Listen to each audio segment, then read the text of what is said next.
ladies and gentlemen. As the title states, I'm here today to share with you my top 13 reads of 2013.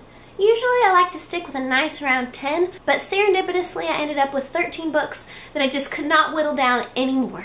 These will be approximately in the order that I read them, not so much in the order of my favorites because I liked them in different but equal ways. Funny fact, the first 5 books on this list I read back to back to back. The first one being 84 Charming Crossroad by Helene Humph. This was a lovely little book compiled of real-life letters between New Yorker Helene Humph and a lovely little bookstore in London. The second book is Mr. Penumbra's 24-Hour Bookstore by Robin Salone. This was a surprising novel about a young man in San Francisco who gets a job at this kooky bookstore where the majority of the patrons don't come in and buy books, but borrow books from the mysterious restricted section. It includes secret societies and modern technology. Definitely a must-read for book lovers. Number 3 was Just One Day by Gail Forman. It tells the story of a young girl who goes on a European adventure and falls in love in one day, and then he disappears.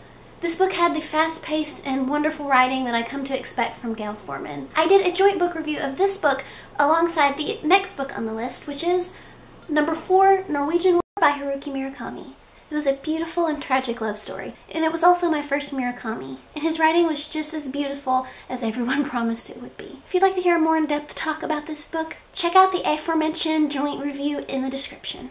Number 5 on the list is Jane Eyre by Charlotte Bronte. I did not realize my love for this classic until quite some time after reading it. I quite enjoyed it after reading it, but every time I heard someone mention it or talk about this book, my heart would just fill with this fondness for the characters and the stories. I'm very glad I read it, and it's probably my favorite classic that I read this year. And I would recommend this to anyone who is trying to dip their toes into more classic literature. Number 6 is Eleanor and Park by Rainbow Rowell. In case you've been living under a rock, it is a YA novel set in the 1980s about 2 unexpected people falling in love. I really wish I could eloquently put into words why I and so many other people love this novel, but I just can't. Rainbow Rowell is just such an amazing writer who can create these genuine characters and stories that I can't help but fall in love with.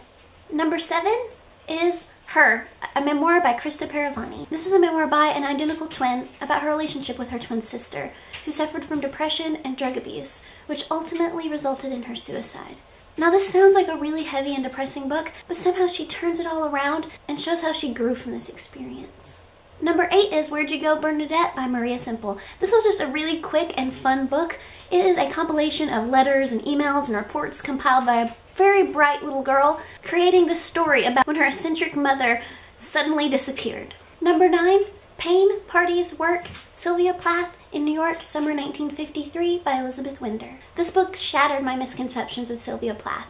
She was a happy and bright young woman. This book also taught me that it's okay and awesome to be someone who loves books and lipstick. If you have even a mild interest in Sylvia Plath, I definitely recommend picking up this book. Number 10 is Fangirl by Rainbow Rowell. So I feel like I don't even need to talk about this book. So many people on BookTube also loved this book, and I did a full gushing review about this book earlier in the year, and I'll leave that linked in the description. Again, Rainbow Rowell just has this way of writing these beautiful, genuine characters that, especially in Fangirl, I could totally relate to. Number 11 is The Laramie Project by Moises Kaufman and the Tectonic Theater Group. I was really pleasantly surprised by this powerful play. I had the privilege to see this play acted out on stage and also watched the movie adaptation. Again, I did a book talk on this play, gushing about it, so if you want to know more, I'll leave the link to the video in the description. Number 12, In Cold Blood by Truman Capote. Truman Capote is a wonderful author. If you don't know, this is a nonfiction piece about the murders of an entire family one Kansas night. He tells the story from the police point of view, from the town's point of view, and from the killer's point of view. It's a gripping read that reads exactly like a novel. It was incredibly poignant. I also did a book talk on this book as well, so you can check that out if you'd like.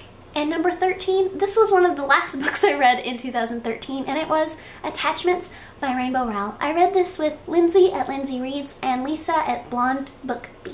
Again, she's such a wonderful writer, and this book begs to be a rom-com movie. I feel like that was the main inspiration for this novel.